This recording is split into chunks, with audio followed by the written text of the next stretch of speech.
What's going on, Jay? How we doing? Good morning. Episode 14, Jay. Episode 14. 14, that's when I started smoking. Something seems a little different today. Actually, it was 13. Oh, that's always good for being a kid and parenting. Jay, something seems a little different today. Something seems a little off. Maybe on. Could it be that we have Yelena? Hey, Yelena. That's not Robert? Hey. That is not Robert. That is not Robert. Yelena is here. Yelena is here. Actually, this is Robert. I'm just in drag today. Oh. Robert looks like in drag. Oh man, you got to see this is a high quality. This is a human hair wig. Okay, I'm wearing. Took all the proceeds from the three Mike's No Mercy pod to purchase this wig. Oh, that's great, Robert. That is great. Hey, you remember all the hats that he was wearing last week? This is just another. Look at this. Look at this. My last name is Alachverdava. My last name is so hard to spell. My best friend uses it as his password for everything. Oh, fantastic! That is the Rhino. That's a good bit. That's a good bit, dude. How much fun is the Rhino? Oh, I guess it would be, right? I haven't posted it anywhere. Yeah, I got it. How much fun is the Rhino? Because you haven't played there yet. Yeah, it was my first mic at the Rhino. Great room, hot audience. Yeah. All the comedians are paying attention. I can't believe it took me this long to get out there. It's not that far. Awesome. Yeah, it's not that far. It's only 35 minutes from me with no traffic. I think because it's in New York State. Yeah, yeah. Mm-hmm. I visualize it as being farther away than it is, but I've driven an hour to Mike's in South Jersey, and this is way easier. It's a good spot. Who hosted that night, Richie? Is there Chris? Richie Dugan? Is there Chris? Oh, Chris Gassler. Oh, okay. Tall guy. The tall, bald guy? Yeah. Yeah, that's Chris Gassler. Yeah. Oh. Or otherwise known as Piss Assler. Piss, that's adorable. He's very good. He's a very good host. Oh, he's so good at it. He's really funny. Richie's good too. Richie usually does it on Saturdays. Rich Dugan, he looks like an older version of Matthew Perry. He looks like a mad scientist. Wait, I think he was there last night. Actually, I think he did a set. An older version of Matthew Perry sounds like a guy who was there last night, so maybe that was him. Yeah, I did a mic a couple of weeks ago, and then I was saying Richie Dugan looks like Matthew Perry if he made better decisions. Looks just like him. But yeah, that's a fun spot to go to. Yeah. I like it because it's close to my house. It only takes me 25, 30 minutes to get there. Jay, where do you live? I don't want to dox myself. Okay. Silly. I think other people are yeah. As if the government is fucking watching him. They already got it. They want him. Yeah. Joe Rogan's coming for us. Yeah. That's crazy. He's going to send one of his goons. Dude, I live 15 minutes literally from every mic around. You're smack dab in the middle. That's cool. It's awesome. It's awesome. I like the Rhino because that's where I got my start. Really? The first 4 years of doing comedy, that was the only place I would go to. How many years have you been doing comedy now? I want to say I'm on my 6th or 7th year. Oh god damn it, I didn't mean to do that. Yeah, 7th. We'll go with 7. Nice. Okay. I met Jay at Rhino. That's the first time I ever saw Jay was at Rhino, and I fell in love. I go, That's right. Who is this oddster? You really like the holding my breath during the movies joke that I do. Yeah, so Yelena, so what it is when you watch a movie and somebody's drowning. Yeah. So Jay's take on it is when I watch a movie like that, I hold my breath as well, so I can pretend to try to feel what they're going through. Yeah. So I could see if I was in that scenario. Very noble of you. Yeah. Right. So apparently, it seems like every week except for last week, somebody has died. Somebody has died sadly. From James Van Der Beek to Captain. Yeah. And we got Chuck Norris. R.I.P. Yeah, Chuck Norris. Mm-hmm. Like when I was a kid, we'd always watch his movies. He would do a roundhouse, Yelena, like nobody's business. He was notoriously known for roundhouses. Mm-hmm. Legend. He's definitely a legend, but we're losing people. We are losing people, so it's a little sad. But I guess it's part of life. Mm-hmm. You know, all this stuff like that. Like, who would you consider like someone that we lost that's had an impact on you? On me? Yeah. Not recently, but when Robin Williams passed, that was the first time that like a celebrity had passed away and it like impacted me emotionally. Right. I don't know why him specifically. It wasn't like I was his like number one fan or anything, but I don't know. I associate him with like all those movies in the 90s and Mrs. Doubtfire and Aladdin and so that was shocking. I think also because, you know, he unalived himself, you know, that was also right. shocking. He was struggling. Yeah. He was the reason why I wanted to go into comedy. I think I was like 9 or 10 and I watched a Robin Williams special on HBO. And it was just so out there and his improvisational skills. And I always thought about it. But then growing up with my speech impediment, I was just like, no. And then like a year and a half, I just started coming out. But he was definitely a part of it. Why I wanted to do something so outrageous because he's very improvisational. He would just come out of nowhere. I remember you know like when he was like coming up and like doing open mics and stuff, and a lot of people accused him of like stealing their jokes, and I think he did it a lot, but he didn't even like I don't think he ever did it on purpose. I think he just like, you know, it was like stored in the back of his mind and it would just come out, and he didn't even realize he's like using other people's material. But you know, I mean, he was like an honest guy. Well, that's why people loved him. They're saying that he would have his manager go to clubs and watch people's sets, and like Yelena, like your joke, your name, if he liked it, his manager would write you a check for $75. Right, I did hear about that. And now that's no longer Yelena's joke. That's now Robin Williams' joke. Yeah. That's crazy. But you know, it's definitely interesting. So we always ask people, what was the first joke you've ever told? What was the first mic? And did it hit? Did it bomb? Like, what was going through your head? Your first mic? The first mic when I went up and actually did material. It doesn't exist anymore. It was at Jay's Bar and Grill in Belleville. That was Franco's mic. So that was the first time I went up. And it was because the previous week I'd visited a bunch of mics just to see like the vibe.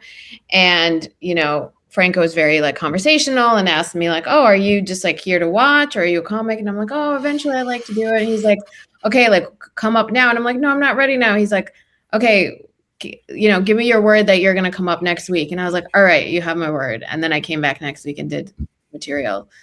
And my very first joke, it was something like, I don't remember the joke. I remember it was in the very first set. And I, the previous week when I was visiting the mics, I was at another mic and a female comic went up and did a bit about the patriarchy. Okay. And I was like, okay, I'm going to talk about the patriarchy, but instead of talking about the patriarchy, I was like, there are other issues that are also important. Like, did you know that in most dog shows, the male dogs win 90% of the time? They win first place. That sounds like the patriarchy to me, or something like that. It's not. I also made up. That's not real. That's like not a real fact. I think maybe I said something like there was like an archery lesson I tried to sign up for, and they said no, this is only for men. Like women can't sign up. And then I was like, oh, this sounds like the patriarchy to me. I like that Jay's enjoying this. And there's a third one. I don't remember which the third one was. I have it recorded. I have like an audio recording of it. Do you watch them? Like, do you watch your old sets just to see like? I've listened to it. Yeah, I've listened to it. That was also back before I started like kind of memorizing my jokes. So I was literally reading the joke off my notebook. Oh, so there was no inflection. You were just like, I got you. Yeah, I think I tried some inflection anyway, but I remember showing a video to my mom later, and she's like, shouldn't you memorize these? And I got all like offended, like, why?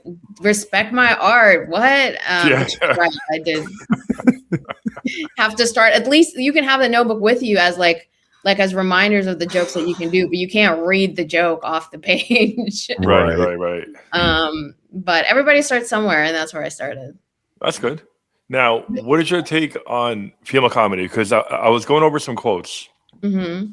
So Jerry Lewis in 2012, he stated that a woman doing comedy sets me back a bit, and he had trouble with that as a viewer. Then you got Adam Carolla. You know, everybody knows Adam Carolla. He said women are not as funny as men, and he argued that they only get booked due to a push in diversity and not talent. So, what's your take on that? Like, do you feel like there's do you feel like it's harder to break? Do you feel like there's a disrespect universally towards female comics? If there is, I don't really care. Like, it doesn't apply to me. Not in the sense like, oh, other women are bad and I'm better, but like other people's like limited beliefs are not my problem. And I feel no need whatsoever to try to prove them wrong. You know, Jerry Lewis, he's old, right? Like, it's an old fucking boomer. Yeah, for he's sure. Like, women aren't funny. Yeah, in his generation, it was frowned upon probably to do that, right? And it's like, I understand why he thinks that. I would never get into a conversation with somebody of his age or generation to try to prove to them whether or not women are funny. Adam Carolla, I think, look, is it easier for me to book shows as a woman? Probably, but it's not like every woman who does comedy books as many shows as me. And there are other women at my same level who are booking way more shows than me because they're better than me and they're funnier than me. And they should be booking more shows. And there are plenty of unfunny men on these lineups. Have you guys been to some of these shows? It's horrible. Yes. Have you seen? I mean, what the hell? I've seen cringe shows. Oh, for sure. Book them. Awful. Now, to the point about like men are funnier than women, also not really my like I don't care. Like it's not my job to try to disprove that. Look, does society reward funny men early on in life more than it does funny women? Yeah, for sure. If you think about, you know, when we're in elementary school, when we're in middle school, like the funny guy, the class clown is the popular guy. That's all the girls like, you know. Sure. A funny girl is not rewarded in the same way. Yes, she'll have friends, but she won't get the same attention from the opposite sex. You know what I mean? Just for being funny. And so if you think about it, funny women. What's that? I like funny women. I know, but that's because you're funny yourself and you're not threatened by funny women. You know what I mean? A lot of guys are insecure about their own sense of humor. And if they see a funny woman, they don't like that. Like you hear about this, like a lot of guys in their dating profiles are like, I just want a woman who will laugh at my jokes. That implies that most women don't. Yeah. They have to say that. You know what I mean? That implies that most women don't. And so, yeah, these types of guys don't want to be overshadowed by funny women. In my experience, being around male comics, they want you to be funny. They will invite you to places if they think you're a funny comic, and they will book you on shows if they think you're funny, you know? Yeah, that's true. So I have no problem with what Adam Carolla is saying, only in the sense that he's also a boomer. So who cares? Who's listening to boomers, respectfully, you know? Not me. Yeah. Oh, Jason looks like he's 17, so. Yeah. I'm just an overgrown teenager.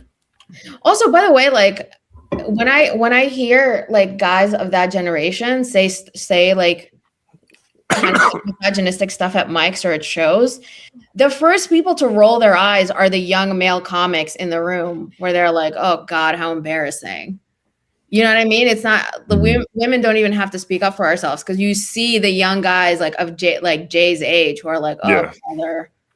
All right, old man. All right, grandpa. You know, back to the home with you." You know what I mean? So, do you feel like there's like a jealousy, like when you do shows or mics, when a guy walks in and he saw a girl comic, is she going to be good or not? And then when he sees you do your thing, then he's just like, whatever. I would say I get props. from guys and there are men who don't like my comedy, right? Because they've been in my DMs telling me. There's one guy. No, you get DMs. There's one guy, a guy who has asked me out twice, by the way, and I said no twice, and he's in my DMs telling me I'm not funny, or certain things. Not that I'm not funny, but like certain things I've posted like aren't funny. But generally, I don't think there's hate. If anything, like even at the Rhino mic, there were like a couple of like kind of bro-y frat boys in the front. Yeah. Two of them went up, and like I was sitting behind them, and then I went up and did really well. And on my way down, two of them were like, "Hey, good job! Like that was really good." And I can sense that came from a place of like respect for the comedy. They weren't trying to hit on me. They were like way younger than me. Like I'm not even like their demographic that they date probably. So it wasn't like, oh, let me dap up a cute girl. It was really like they respected the fact that I had a really good set. And generally, I would say people who are jealous are going to be jealous of you regardless of your gender. Yeah. And I also think the jealousy, when a lot of times when these people see you coming up and they see you're talented, they're like, wow, they're inspired. They want to help you, and they are helpful. The problem, I suspect, will start when you like supersede these people. I don't know if that's the right word, but when you start getting more opportunities than they get, like significantly more, that's when the jealousy starts. But while they feel like I'm at a lower level than them, they're very friendly and helpful, actually. That's good. Do you get hit on by more Indian men now? No. Listen, I specifically wrote that joke because I'm like, all right, like in like a Punjabi poppy will see me at a show and ask me out. No, I don't get hit on. I think honestly, like I think people really think it's like a joke, like I'm making fun of them. Because I was at a mic in New York City, and there was like this like Indian American, like our generation, like comic there. Yeah. And he went up after me, and he was something like, oh, I date like super, like not supermodels. He was like, I date beauty queens, so fuck that Indian guy shit. Like clearly offended by my joke. That's great. That's a win right there. I'm like, you're not even the demographic that I'm talking about. And but I think that's how it comes off to a lot of them. Or not them, but like a lot of people, that I am making fun of fat Indian guys. Whereas I'm just trying to be like, no, I'm single and ready to mingle. And like, I don't know, I got to change something about that joke because it's not working as intended. No, the joke is fine. You just have to find the right venue to tell it at. Yeah, I know. The one joke that really cracks me up is the forehead kisses. Oh yeah, that's the most popular joke. It's funny with male community. Should I say it? Do you want me to say it now? Yeah, please. Go for it.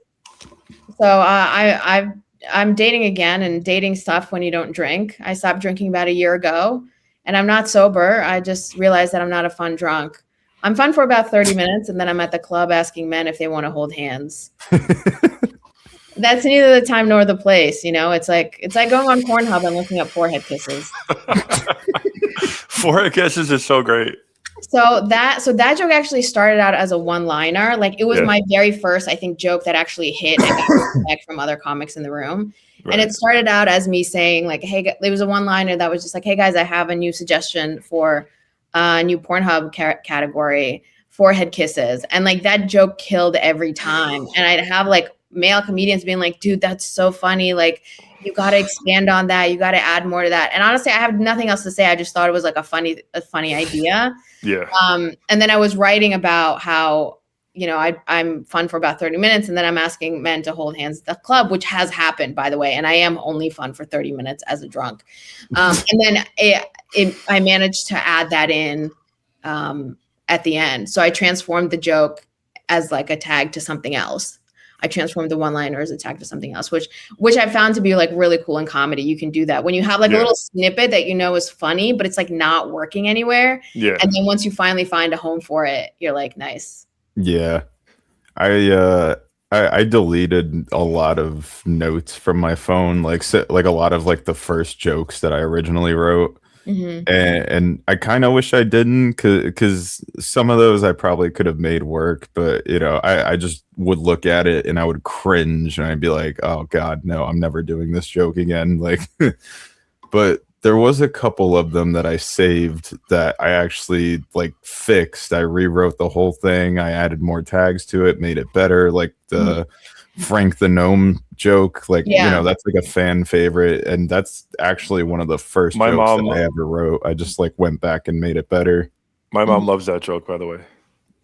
Wait, Everyone does. Can you tell the joke now, or is it too long? I can't remember. It's too long. It's too long. Okay. And it's like 27 minutes. And there's sort of like there's like a 3-minute gap where I like deviate, and then I do like a callback. Yeah, that's right. Yeah. But it's good. Guys, listen, you are listening to Three Mics No Mercy. We're also on Spotify now, which is kind of cool. We got that different medium. That's right. Type in Three Mics No Mercy. You can hear all of our bullshit.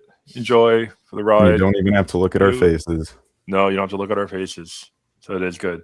Well, want to thank you very much for joining us, because right now, while you are here in Jersey, can we say Jersey? Is that okay? We can say Jersey. I'm getting now we know where we live. I'm getting crazy pictures from Robert Stevens, because he's in St. Martin with his girl. So they're having, like he's been sending me pictures. So while we're here, he chose to have fun. So he's sending me like all of these lovely things. Tell him to bring me back a souvenir. We'll tell him that. Fridge magnet. Very nice. Punch, you're going crazy. He sent me this picture. Like he sent me a couple. Like, he's a maniac. But this is probably my favorite picture, because this to me looks like. So let me put it out there. This looks like the before and after of like any crime special. Yeah, it's like very grainy, where like either he's gonna kill him or he's gonna kill him, and this is the before. This was the last time he was ever seen. This is the last time we've seen, and then that's it. I thought it was funny. Like, it's such a crime scene fucking type of situation, but he's going nuts out there. He's been sending me pictures nonstop. He thinks he's making friends with the locals, but they end up kidnapping him. Yep, kidnapping. Almost every picture he sent me, it's just him with Punch. So that was Punch 1. This is Punch 2. He's chilling. Nice. He's doing his thing, but he's having fun. Is that Rum Runner? No, Bahama Mama. What's he drinking? Is that Pina Colada. Oh, Pina Colada. Those are my favorite drinks on the cruises. Oh, stuff like that. Those I love. I like when I go on vacation, like cruises. Like, I don't do the beer. I just do like the daiquiris. Yep. The Pina Coladas, all that good stuff. I'm just getting rid of this right here. Yeah, I've been on 2 cruises, both times to Bermuda, and we always get the unlimited alcohol packages. So yeah, it's just nonstop from like wake up to going to bed, just drinking all day. And I'm sure they don't make them that strong, but it's like pure sugar too. It's like pure sugar what you're drinking, but it's good when it's like 95 surprisingly, degrees. I only threw up once. Oh, you go. We got to give a shout out, like we do every week, to Alibaba Smoke Shop, 332 Essex Street in Lodi. Are they our sponsor? Yeah, they are our sponsor. Wow. I didn't know you guys had a sponsor. You gotta like post about them specifically on the. We are grinding on the Insta. That's awesome. Yeah, so go there. Say Three Mics No Mercy. Mo will take you up. Mo will talk about his shit football team, the Detroit Lions. Like, he will talk hours about football, which is great. Go there. They'll definitely take care of you. Fun. Nice. It's a vapes. We got that going on. Do we have more pictures of Robert? I probably do. It's like 85 pictures of just him just holding different punches. Like, I don't think we have like 5 hours to do punches. But we appreciate you filling in with us. Something different. You know what I mean? Like, we got to bring on more female comics. Like, this is not like. Have you had another? Am I the first? Fest. Yeah, you are the first. Yeah. Oh, yay! So this is very exciting. As your first girl, yeah. Absolutely. So this is exciting. We like to expand. We got Gina D coming on in April, which is kind of cool. Nice. She's great. Gina. We really like to balance the hormones on this show. Yeah. You got to. What is your take on the whole open mic thing? So I see it kind of changing. This is just me, my perspective. It used to be you can go to a mic, and like whatever you do your thing. I usually watch 2 comics after my set, and then I leave. I watch them, but now you got certain mics where you cannot do crowd work. They're like no crowd work. Rule? Is that a rule? There are certain mics, correct? Okay. Yeah, if you listen to episode 12, because it's like a whole thing. But yeah, if you do crowd work, you're not welcome. And the guy will yell at you, say, do some fucking jokes. Yeah. You got that. Then you got mics that like, I wish I can go to every mic because mics are so important for us, but I can't be there at the start time. Yeah. Whenever I go there. So, and then mics are closing. Chris Pernod's Silver closed. In Montclair, really? Chris Pernod's, yeah. Yep. So what's your take on the mic scene? Do you think it's changing a little bit? Do you think there are more rules? I haven't even heard of this, honestly. This is the first time I'm hearing about it. It hasn't crossed my desk. Honestly, look, the crowd work thing is, listen, there is no barrier to entry to these open mics, generally speaking. Anybody can show up and go up. And most of this crowd work is not good at these open mics. Right. There are a couple of people that are good at it. Like, I think Kenny's really good at it, for example, right? Yeah. Cousin Kenny's really good at it. But otherwise, people are terrible at it. And like, you show up to an open mic as an audience member, you just want to watch, and then you got some unfunny comic hassling you and not even making it funny. I've heard some of this crowd work. It's terrible. So I honestly am not against anti-crowd work rules. As long as, I mean, if it's across the board, it's a bit much. But if somebody has like a no crowd work rule, also here's the thing. I suspect that if somebody has that rule, it's because they've gotten burned by some unfunny comic in the past. Sure. Somebody probably insulted an audience member.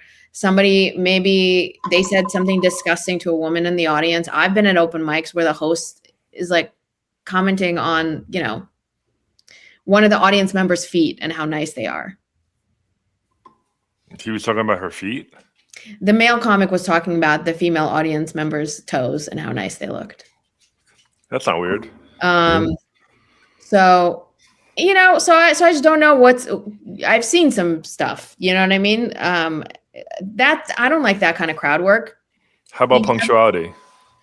Punctuality, I mean, there are some mics that I go to, like the mics, most of the mics at Greenwich Village Comedy Club, you have to be there on time and then you have to stay the whole time. So you can't do drop-ins. And that's fine because you have to sign up in advance. In advance, that's the key, right? And so it's fine to do those mics once in a while. I don't do them every day. Most of the mics that I do are drop-in mics. So I think it's just a matter of it will work for some people who have a good crowd. Right. There's 2 things, right, that matter. One is there's a good crowd, there's a good audience. If you don't have that, but you have people in the room who are like decision makers in the comedy industry, like, the guy Drew Tessier who runs Greenwich Village Comedy Club, like he works at Broadway Comedy Club. You know what I mean? So you're like, okay, I'm in a room with somebody who is actively booking comics for things, Yeah. So that's valuable to be there in the room with him. Yeah. So it's either that or it's, they have a good crowd. But yeah, the more rules that you make, it's going to be harder to get people to come out. So you have to have either a crowd or some other way that the mic becomes valuable for the comedians. But I'm not against it. It's just it's easier for me to just do pop-ins. Same. Mm-hmm. Especially clear ahead of time, Yeah, especially when you work or you have family, like it's just hard to be, if it starts at 8:00, if you're here at 8:10, come next week. That I can't deal with because I have such limited time. You know what I mean, with my job. And you can and here's the thing, you just don't go to that mic. Just stop going to that mic. That's it. That mic is not for you. If the way that mic is run does not fit your lifestyle, you just stop going to that mic. That's it. And the host gets what he wants or what she wants, and you get what you want. You know what I mean? So, some people have other mics to go to. What's that? Plenty of other mics to go to. Yeah, or you just don't do mics that night, or you go to the city that night, or whatever, or you take that night off. If there's only one mic happening, Do you go to mics as much as you're like progressing now, just to fine tune still? Yeah, I'm actually going to start hitting them harder than I have been in a while. Like this week, I think I've been to 6 mics this week. In 1 week? Wow. Yeah. That's impressive. Yeah, I've been to at least 6 mics this week, maybe even more actually. And I'm going to do another mic today. So Carney, Lowbrow Comedy, they have an open mic in Carney, and they let you do 10 minutes. I've never been to this before because I usually don't do mics on Saturdays. Such a cool spot. Yeah, so I have a show tonight in Dunellen at 8 where I'm doing 10 minutes. And then I'm like, let me try to run the 10 minutes at 5 o'clock at the Carney mic and see, does that help my performance at the show, or does it hinder me in the sense that like I might be overperformed or over rehearsed, or I might be tired from already running through the set. So today's a bit of an experiment. And so, and you know, another local comedian, 2 other local comedians basically told me in the span of the last 2 weeks, like that I should be doing way more mics, that I should be hitting the city hard, and they're not to get better. And they're not, when a comedian gives you that advice, they're not telling you that because they don't think you're funny. Right. They're giving you that advice because they do think you're funny, and you are. They see something. They see something in you, and they're like, if you need to cultivate that, and for that you need to hit up more mics. And they're right. I haven't been, you know, doing enough mics because I kind of got like comfortable with my tight 5. I got comfortable with all the shows I was booking. Like this month I have 5 shows. Next month I already have 4 shows lined up, and I'm kind of like, oh, I'm booking shows, but it's like I'm not getting better fast enough. Like you feel that you should be at a different level right now? Yeah.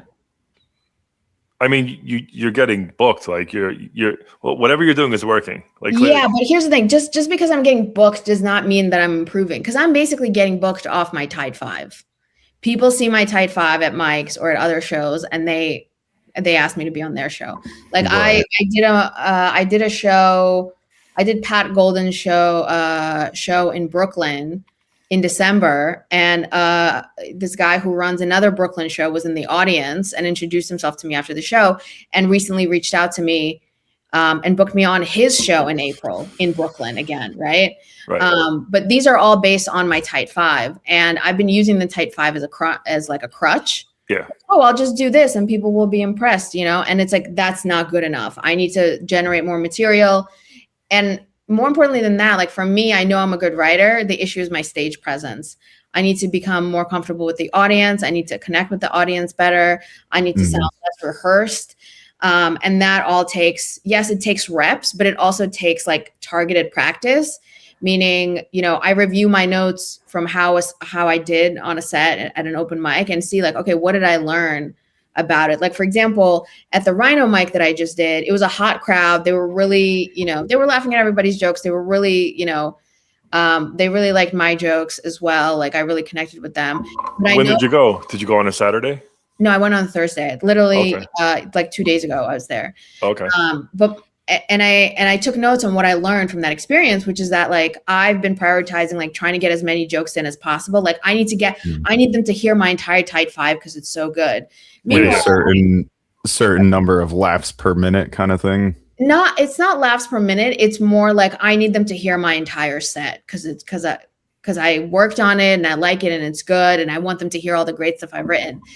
But in that particular case, I was like, I should have cut a joke out of my set and spent more time interacting with the audience because they were really amenable to it.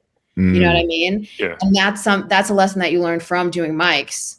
And now I'm actually like, I'm not just doing mics. I'm also like reviewing not just the footage, but my own memory of it immediately in the moment, being like, okay, what worked in that set and what didn't work? And I bought like a little planner that has like a month view of every month where I like write down all my various mics and shows. So also like visually understand like how many mics am I really hitting? How often am I really getting out there besides like when my shows are? But also like there's like a section for like, you know, just like weekly diary entries basically for each day. And so for each day, if I do a mic or a show that day, I write down my notes of like what I learned, what lesson I learned to remember for next time. So one thing I'm going to work on is not like cling on to my tight 5 so tightly, right? Yeah. It's just like if I'm having a good rapport with the audience, I may have to cut a joke. If they're having a good time, that's actually most important.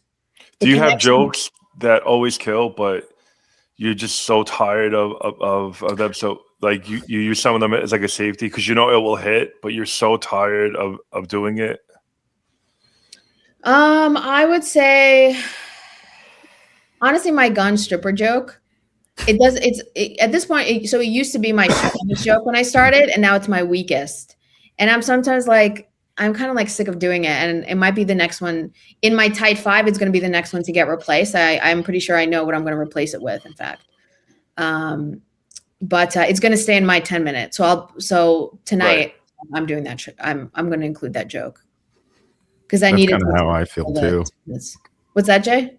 That's kind of how I feel too. Like I have like 15 minutes maybe of like solid material. You know, that's usually the set that I keep doing, and I've done it so many times. Like I'm just sick of my own material and like telling the same jokes. So that's another reason, why you guys haven't seen me at that many mics recently, is because I've been trying to like write some new stuff, and I'm sure you guys are probably sick of hearing the same jokes come out of my mouth as well. Well, I'm actually not. It's always good to write. Like right. Yeah, I'm actually not. I mean, I haven't seen your set in a while, Jay. Like, and every time I hear it, I'm like, oh yeah, I remember why like this is funny. So I would actually say sometimes come back and do the set at a mic and remind people that you're funny and that you're bookable, Jay does this one thing. In like Bizarre World, he does the whole January 6th, thing with the Capitol where they invaded it. But Jay says instead of the Republican side, what about the Democratic side? Like, what was their perspective? It's just different. Mm-hmm. Do you remember that, Jay? Yeah. What would be like the Democrat version of January 6th? Oh, I don't remember that joke. What would be the Democratic version? I think it was just invading Portland again or something like that. Okay. We have to pause 1 second because we at the 3 Mics No Mercy on the John Ladder Comedy Show. We gotta make sure people know that we're on the John Ladder Comedy YouTube channel. Definitely check us out. John Ladder Comedy, ladder like the step ladder. Yeah. If we would have had kids, it would have been a step ladder. That's how it's gonna be to take. But we do commercials on here, like amazing products. This is a great product right here. It's called Bright Trail Treats. Now you're probably thinking, what the hell is a Bright Trail Treat? Now it's bacon, different flavors. So the purpose of this, because I have a dog, and my dog, like where we're training him, like he's not even 1 yet, so he's got to constantly go to the bathroom. So like when you feed him the treat, like he's good to go. And then when you walk him at night, I can't always find his poop. It's everywhere, right? So I'm like looking at it, walking around. I'm like stepping in shit. I go, there has to be a solution. Yeah. So this particular solution from Bright Trail Treats, as they're eating it, when they digest it, boom, it glows in the dark. So now you can see it. So now I don't gotta like look around for it. It's right there. It illuminates. Yeah. It illuminates. It's great because he shits everywhere. You gotta always see it, and you gotta make sure that you pick up after it. So no, I would never buy this product. I'm an irresponsible pet owner. I don't like picking up their poop. I just leave it there. You have to pick up their poop. Oh my God, Jay, don't admit that. Did you just really say it? You're going to get arrested by me probably. And me too. This will make it more difficult for me to get away with it. That's crazy. Bad, Jay. And they also got wonderful vegan options. Plant-based. So, did you really say that, Jay, that you don't pick up this shit? That's awful. I don't. That's terrible. I don't even have a dog. I don't have a dog. Dude, I always make sure, and it's funny too because on the Facebook, the town that I live in, I go on the page all the time just to ask questions, whatever, and people will actually have videos from their ring cam of people who don't pick up their shit. Good, post them. Yeah, absolutely. They go, "Who is this?" And then all the other comments are like, I think I know who this person is, or their street. Oh, nice. It's like the equivalent of those people that's the equivalent of those people that don't return their shopping carts. This is a little bit worse. This is worse, I think. Yeah, I agree. You're not going to step on a shopping cart, but you will step on it. Like, imagine you're like late to be somewhere. Oh, you know what I mean? And you go outside your front door and you just step in shit. Because it's happened to me. Like, I'm walking my dog. It's not going to roll into your car. I don't know. Yeah, but it's going to go on my brake pads and on my gas pads, my floor mat. Somebody shit on my lawn. It wasn't a person. I'm hoping it was a dog. And I was walking my dog, and I'm like, that's not his shit. It doesn't make sense. Somebody just dropped one and then just kept it going. Damn. I would kill somebody if they did that. Because as you get older, it's like a different mentality. Like, I'm going to be 48, so I get annoyed very easily by things like that. But I see that all the time. Jay might be the person. What are we doing? It's freezing here. Jay might be the person now. Jay, do you just like poop on the front lawns instead of the dog and not pick after it? Of course. That's terrible. Well, this is a confession, so we have that right here. We're gonna lock this one in. Well, that's what happens when you stop paying the utility bills and they shut off your water. You just got to go wherever you are. Oh, so primitive. I can't imagine how people. Listen, I think this podcast is a cry for help. I think we need to start a GoFundMe for Jay or something. That's crazy. Don't let that go unchecked, John. This is a cry for help. I know. I gotta really look at everything now. Like, I gotta cross off things. It is funny how we have no toilets and everything. In the title. No mercy is right. It is funny how we have bathrooms and everything like that, and you think like in the westerns, in the old times where they had like the overalls with the back flap and the outhouse, yeah. Never. I couldn't do that. My friend works for Verizon, and another one works for PSE&G, and they use porta potties all the time. I'd rather die than use a porta potty. I can't bring myself doing that number two. Like, if you got to pee, that's one thing, but I cannot. I'll hold it. I'll hold it until I'm in pain. Would you ever use a porta potty if you had to, Yelena? If you had no choice, but you had to? I would. I mean, for number one, not number two, probably. No, I'm saying number two. You gotta hover. I mean, if it's like you suddenly realize you had food poisoning or you had too much zinc as part of your vitamin regimen, then you got to do what you got to do. I get so skeeved out, but I guess I have to. It's always skeevy, but what are you going to do? Poop your pants? That's not Then you're out of a pair of pants. I know. Those pants. I'm not washing those pants. Those pants are going in the trash. Yeah, definitely. Yeah. So, do you know, I was working in the city like years ago. I've never seen something as unholy as the porta potties at a music festival. I don't like music festivals. I can't do the crowds, and I know it's the porta potty situation. Awful. Yeah, the porta potties. And I was at Woodstock. I think 99. The porta potties. Oh no. The porta potties were not the best. Yelena, we were there, and we were just hanging out, having a good time. Yeah. And apparently, they're like the mud people, and they love going in the mud and getting dirty. And if you happen to be wearing a polo shirt, or there was a dude wearing a cardigan wrapped around his neck, they would pelt them with various things from excrement to mud. Yeah, I would just never end up at Woodstock or at a music festival. You know what I mean? Like, that's not really.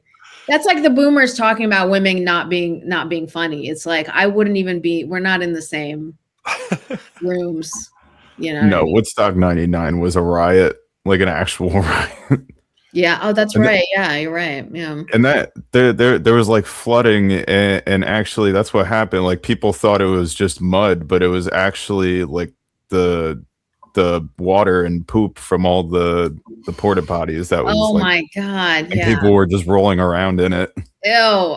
Yeah, I'm not. It was 105 degrees, and picture the whole place is like one big square. It was 105 degrees, and they had a water tank on each corner. You'll say, right? Mm-hmm. And if you were lucky enough to walk into a corner, there would be a hippie sitting in it with his feet in it.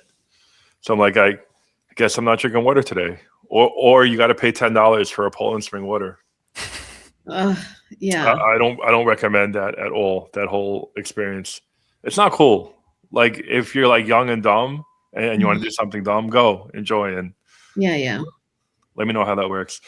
Jay actually was talking about this is kind of funny. Do you know the guy Afroman? Yeah. So apparently a couple years ago, 2 zigzags, baby, that's all we need. Sorry, go on. No, Jay, that was beautiful. Apparently years ago, somebody broke into his house. Not just somebody. Yeah, and he filmed it because he's got like inside cameras or whatever. Yeah. And he turned that footage into a music video. Mm-hmm. Like people were rummaging through his house, tearing up shit, and he had all the footage. Jay, was he home? Do we know when that happened? Yeah. Oh, he was home the whole time? I believe he was there. Like his whole family was there. He had his kids there that were like traumatized by the whole thing. Mm-hmm. That's nuts. So he filmed these guys breaking in and doing everything.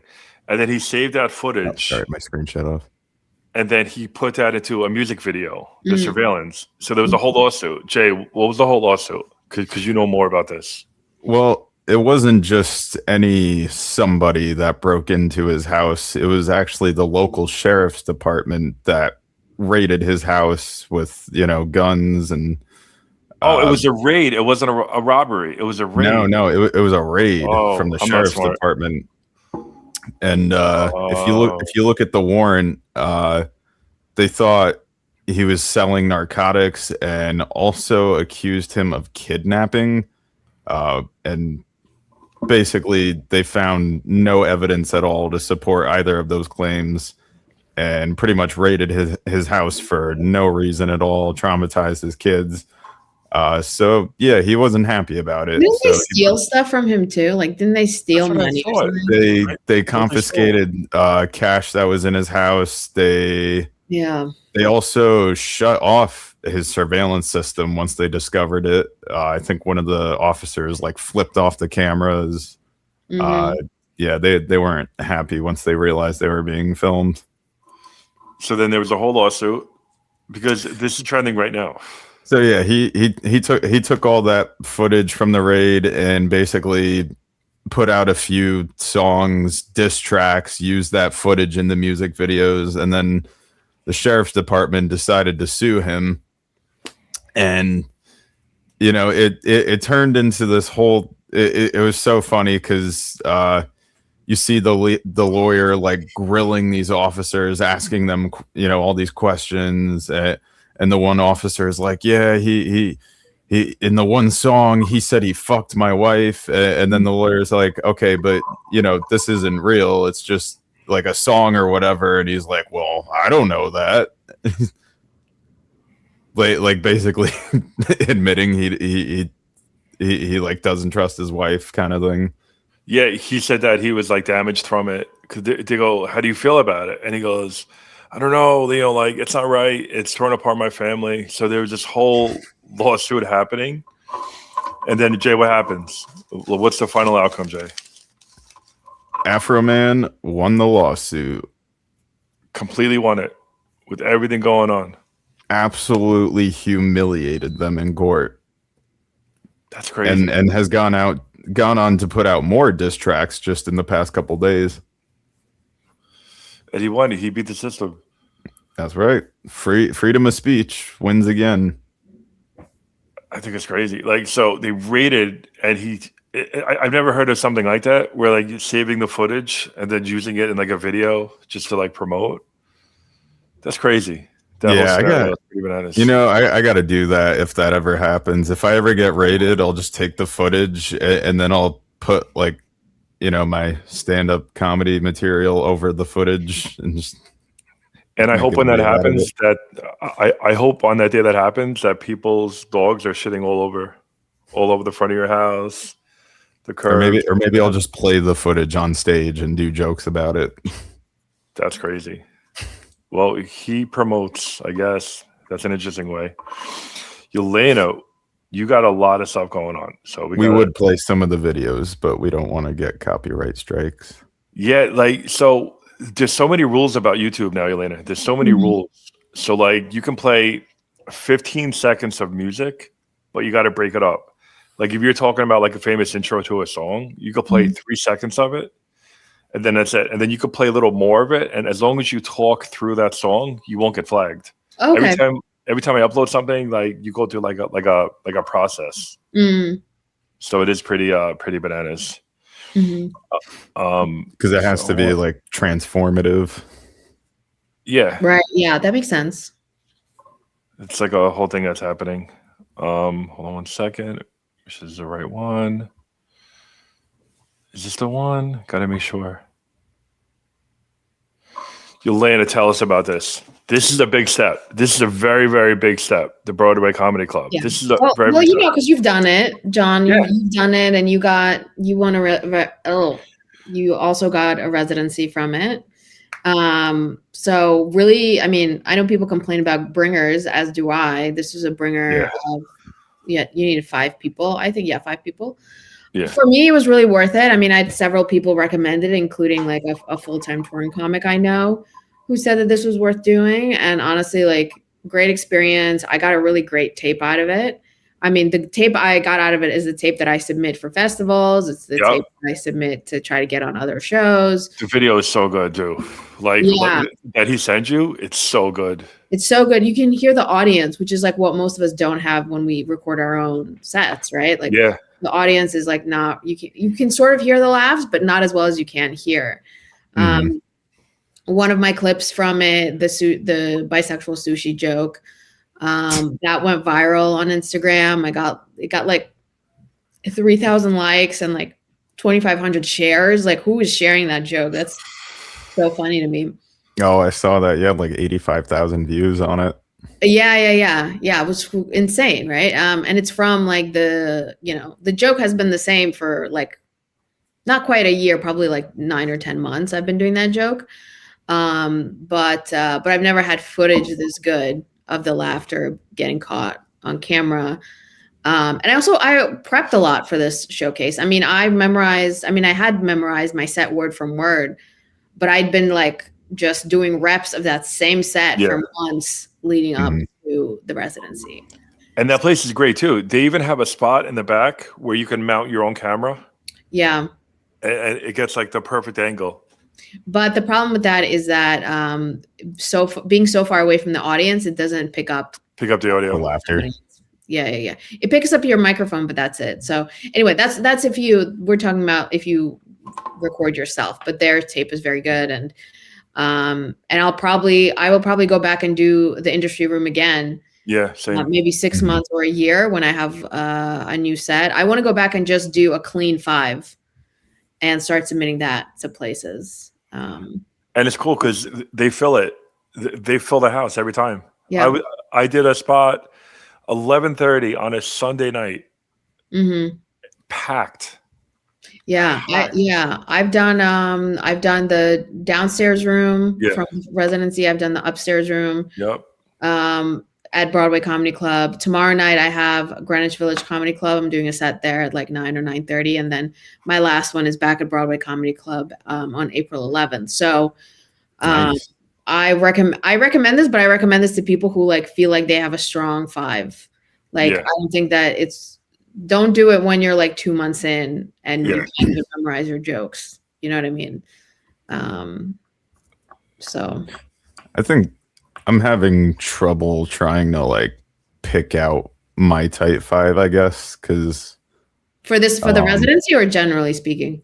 Just like generally speaking, because I think also too like so a lot of my jokes are kind of darker and edgier, so like I guess I need like a more clean tight 5 that I can send to bookers, because I know a lot of them don't really go for that darker stuff. It's up and down. There are certain clubs that specifically want edgy stuff. Like it's all over the place. Sometimes it scares the audience. Yeah, but I mean, I guess you got to go with your gut. What works? I mean, like I don't know. Like I'm all over the place with whatever I do. I go back and forth. But Yelena, you got this tonight. Got this tonight. Cool. 8:00, Denellen. Let's go. Yeah. Excited. I've actually never seen Allie O'Neill in person before. So I don't know her comedy, but I'm excited. I mean, I know Devin, obviously, Josh and Carson. Yeah. Heavy hitters in our scene. And Allie, I think, is like she's a bigger comic from the city, I think. So that's cool. That should be fun. Where is this? Josh is great. This is in at Maggie Murray's in Denellen, New Jersey. But is that like South Jersey, Central? I've never heard of that town. Yeah, it's centralish. I'm surprised. Sorry, that was my alarm. Devin runs a mic there every Thursday. So every Thursday. Yeah. Interesting. I'm always looking for new mics. You should hit up that one. Yeah. I should. I like it. She runs a very friendly room. Oh, that's cool. It's not bad. And Jay's pretty pumped too because Jay. Let's tell him why. Now has his shot. Jay's ready. Oh, amazing. Saturday, April 11th. Okay, nice. So do you have your type 5 for this, or you're still working on your type 5? I guess it's ready. I just don't know. Like, are you debating jokes I want to use? Really, I'm not. I don't even know which. Like, if you want to send me like a full video of your jokes, I'll tell you which ones I think will hit with like a mainstream audience. Okay. And you want me to just like send you like the last show I did or something? Yeah, send me. You know what you could do? You can upload it as an unlisted video on YouTube and just send me the link. And then I'll tell you like my opinion, and then you can use it or not use it. But yeah. I get very excited when I see us all like doing stuff. Like AJ Ellis did the Allentown Comedy Festival. So it's just cool because, doing the mics and then AJ. Seeing flyers all the time on Instagram, like people are constantly doing stuff. So it's just a really great feeling to see everybody like doing their thing. It's phenomenal. Like, it's awesome to see like people progress. I love that. When I see AJ doing Comedy Festival, you're doing Broadway, you got a residency, Jay's doing Broadway. Everybody's just like fucking making Saturday, April 11th, 4 p.m. Use checkout code BER for $5 off your ticket. Ooh, there you go. Check it out. Tonight I am doing, which is kind of cool because this is the first time I have done this particular. Scan the QR code. Tonight I'm doing Diesel F's. Let me just set this up real quick. There's so many files. There's so many goddamn files. It's so annoying. Here we go. This is tonight. So if you're around, come check it out. Killer lineup. Ray, we love Ray. We love Monty. We love Brett. We love Solly. And Des is making moves. Des now produces, which is cool. It's always good to be a producer because you get to like do different things and you get to like kind of be like a boss. Like, what's your take on the whole producing thing, Yelena? I am gonna be a producer, so I'm excited about it. You're gonna be a producer. I'm gonna be a producer. Yeah. Look at you moving up. Heck yeah. Breaking news. Breaking news. Yelena is gonna be a producer. Well, I'm producing my first show, and in Bloomfield in April, and we'll see how that goes. And if I don't tear all my hair out from the stress after the show is done, then I'll do more shows. But the appeal to me, well, first of all, it's obviously like giving myself stage time. Like I have 4. Are you hosting? No, I'm going to show also. Somebody else is hosting. So somebody else is hosting for this. Maybe in the future I'll host, but I know just because I've been around other people who produce their shows, I see how stressed out that they get. And so I don't want to be stressed out over producing the show and also do the worst part of it, which for me is hosting. Sure. At least for this first one, I'm going to do a 10-minute set, but somebody else is going to be hosting. That's cool. But the appeal, obviously, I get more stage time for myself. Like right now, I have 4 shows booked in April. One of them is my show. That is not enough stage time to improve. Right? That's not enough. It's fancy to say that I have that many shows, but that's not enough stage time. And the other appeal for me is that I get to pick exactly who I want to be on the lineup. People can see what my taste is. That's great. And I'm proud of my taste and what I like. And I want to invite like my friends and be like, guys, I know you've seen me at some other shows, but like these are like the best, the best of the best. So now when you produce, you dole out who gets 10 minutes or who gets 8 or whatever. Yeah, but I mean, I'm kind of just giving everybody 10. Right. More or less. And the headliner too? Does the headliner get 15? I don't really do the headliner thing. Like for this first show, everybody's kind of on around the same level in terms of booking shows. You know what I mean? Right. A headliner for me is, if I got a headliner, it would be somebody I would be paying way more than I am now. Like I'm paying everybody $25, which is kind of standard for our scene, but it's not. Yeah, I think so. Right. So if I were to do a headliner, I would want to pay them more. I also don't like the whole, and this person is headliner for this show, but they're not. Like, you should be a headliner if you're significantly better than everybody else on the lineup, in my opinion. Mm-hmm. If you're all on the same level, more or less, you're all headliners. And I'm booking, or I've booked like people who, in my opinion, have headline shows or could easily headline a show. So I want everybody to be the quality of a headliner. If the show goes well, if I sell tickets and the next time around I can hire somebody who costs $200 or something, then I'll do that. And then in that case, maybe I'll do a headliner, but even then, like, I'm not announcing it in that way. I'm not announcing the lineup ahead of time. No, that's smart. Because you want to make sure everything is where it should be. But it's exciting to have that under your belt. Yeah. Producer. Yeah. Honestly, it's whatever. Like, I don't necessarily think producers have better taste.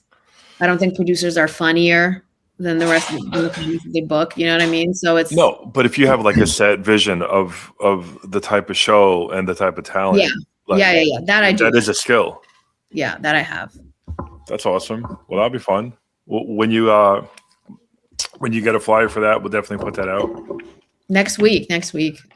Hopefully early next week. Ooh, yeah, definitely let us know. Can't wait to see it. So. I don't have time or resources to become a producer. I that's not for me. I know I couldn't do it. You don't want to do it. Yeah. I mean, by the way, that's totally normal. So yeah. I am for like, what's that?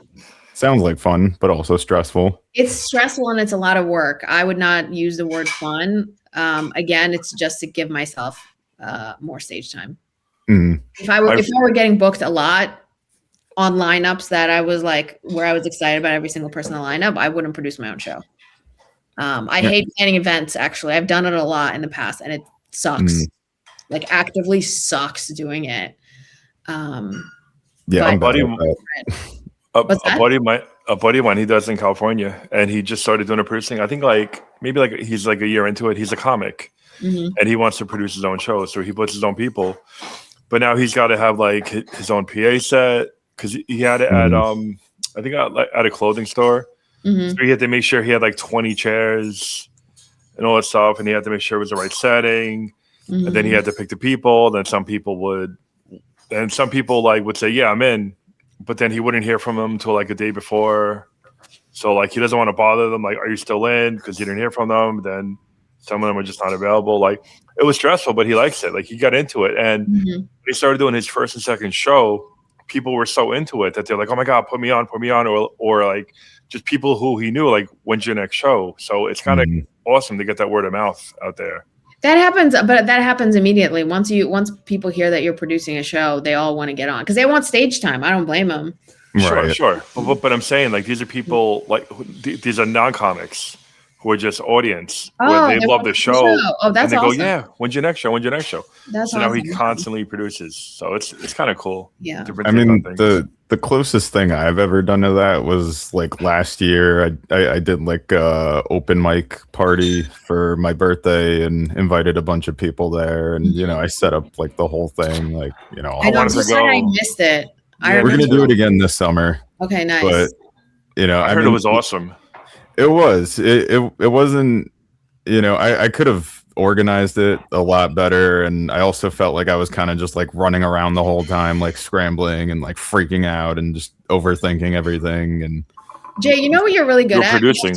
You know what, I've told you this before. You're really good at the promo videos. I think you should invest more of your time in that. Honestly, I definitely gotta do like that you're more. I mean, you're so inventive, and like the way they're edited is so good. Like, not like I can't do that. You know what I mean? Like, I think everybody's so focused on like, oh, improving on the things that they're bad at, right? But I think we should invest in more things that they're good at. And if you're good at promo, do that. Double down, yeah, double down on that. I mean, yeah, you have your like one show in the summer, but if you're not producing other shows, whatever. But definitely put out more promo videos. Or I have a lot of ideas written down on my phone. The only thing is, it's kind of like hard to film some of them. I feel like a lot of them, my ideas require like, you know, more than one person. Like, you know, I might need like multiple actors or like a cameraman or something. So sometimes like you know, you do like one of those simple POV skits or whatever, you might be able to like film it on your own. And yeah, that's kind of what I did with like the last two promos that I did. Yeah.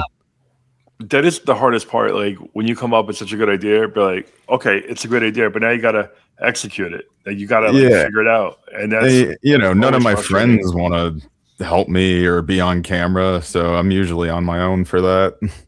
But they work. I've seen a couple of your promos.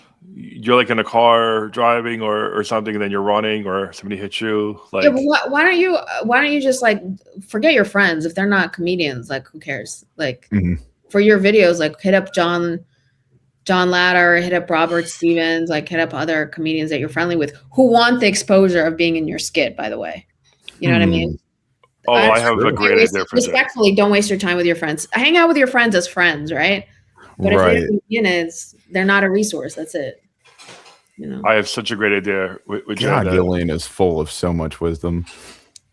Everything, wisdom, producing, comic. I just want people to win. You know? Yeah, me too. I want people to win.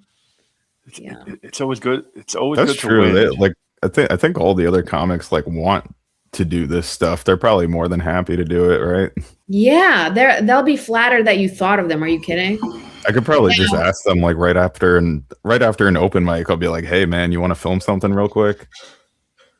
Oh, people love, especially Ray and Brett. They love doing that stuff. They helped me with my promo video for Tommy's last year, just right in the parking lot when we did cool. Little Pizza Town. Yeah, it's cool. Like they're all into videos, and Kenny too. We're gonna get some stuff going. They love that stuff. I had a great idea for me and Jay to make like a cheesy like rap video, because a lot of these rap videos now, like, you know, when they're rapping, like they start going like this, and then Jay will talk, and they start doing these like silly dance moves. Yeah, I have a funny idea, Jay, that I will talk to you, because we're gonna start doing videos and sketches now. Nice. And we're gonna do stuff in my garage in like 3 weeks, I think. But yeah, that's nice a lot out. of. Yeah, now it's getting nice out. How happy are you, Yelena? No more snow. Or do you like the snow? I don't want to off myself anymore. That's the worst. Also, I want to be on record. I want to continue being on record about this. I am declaring that I will not be in the Northeast for next winter season. You're done? I'll be, but I cannot be here for the cold. I can't do it. It was bad this year. Where are you going? I don't know. But anywhere but here. Yeah. I don't know where I'm going. But I can't do it. I can't do the cold. It's awful. In November, I'm out. I'm here for Thanksgiving, then I'm out. You know. I drove to work and in the middle of it in the morning, and as soon as I made a left, I felt something on my car. I had a flat tire. And it's all coming down. Damn. It's the fucking worst. The worst. But hopefully, I mean, remember, we were due for that. We haven't had one in years like that. Oh, yeah. So hopefully we can make that go away. I got to do 2 quick plugs real quick. Yeah. It's interesting you brought that up, because, well, I haven't mentioned this to you or any of our other comic friends yet, but I actually plan on moving in like a year or two out of Jersey, and I plan on going out west, probably either Colorado or Oregon. Oh, nice. I think Colorado has like a big comedy scene. Yeah, Denver has a really good comedy scene from what I've heard. That's awesome. That's most likely where I'll end up, but Oregon's also an option. And then, what's your criteria for moving out there? What's that? What's the criteria for how you chose these two places? So it's got to have like a decent comedy scene. Yeah. There's got to be tech jobs, good food, snowboarding, some cool mountains, and scenery. I'm like totally into that. I love hiking and snowboarding, and yeah, that's a big thing for me. I guess those are like the main requirements.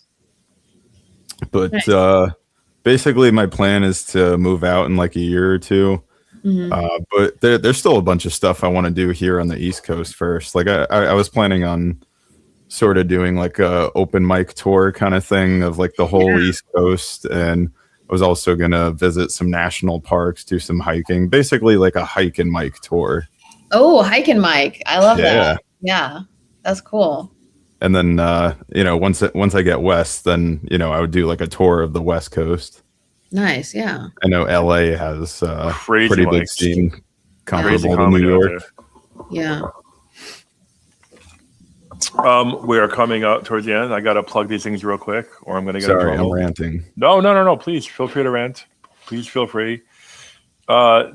Next Saturday, next Friday, I actually got this going on. I'm going on the road with Conti. Show Conti. That's gonna be awesome. Nice. Being on the road, that's gonna be cool. He actually asked me to host, which is kind of cool because hosting is fun. I'm getting a little into the crowd work. Yeah. Thing. It's fun. I'm really, really looking forward to that. Arrogance and alcoholism. Oh, absolutely. So we're gonna rock at that. Scan the QR code. Yeah, go enjoy. If you want to come out, cool. If not, no worries. It'll be a blast. And then we are prepping up. This is big. We have Derek Morris coming on next Saturday, which is good. He's a musician, I see. Yeah, he's in California. He's blowing up. He's just he's making really, really big moves. And we got him on next Saturday, so definitely check him out. He's going to be performing live for us. What kind of music is he? What genre is it? Sort of like he's a punk rocker. Okay. Like punk rocker. Like he's really big into that. Nice. So he's going to be performing. We got some fan Q&A. So we're definitely looking forward to this. So definitely check this out next week. We're good. Yelena, you have any final thoughts for us? Go do the industry room showcase and get a good tape out of it. I mean, we get some dates. Oh, such great quality. Like I got giddy. Like when I saw that video, I got giddy. I go, oh, this is high def. People are laughing. Oh, it was good. There's so many times where like I get a video of my performance and I'm like, oh yeah, that was like a really great performance. And then I watch the video and I'm like, oh, this video sucks. Yeah, you can't hear it. Yeah. Like I can't upload this. Yeah. I have it all the time. But thank you so much for tuning on a Three Mics No Mercy show. John Ladder. Absolutely. Mics. Thank you so much for coming. You had fun? Lots of fun. Thanks for having me. Absolutely. Thank you. Please go out and see Yelena. She's making moves, and we are all about promoting. Go follow Yelena Jokes on Instagram. Yeah, follow her, and if you happen to be Indian, it won't hurt. It won't hurt. Check it out. Preferably on the bigger side. Yeah. Thank you so much for for being on our show. We appreciate that. Jay, it was a pleasure. We will see. We are on Spotify. Check us out. 3 Mics No Mercy. And we are done. Thank you so much, guys.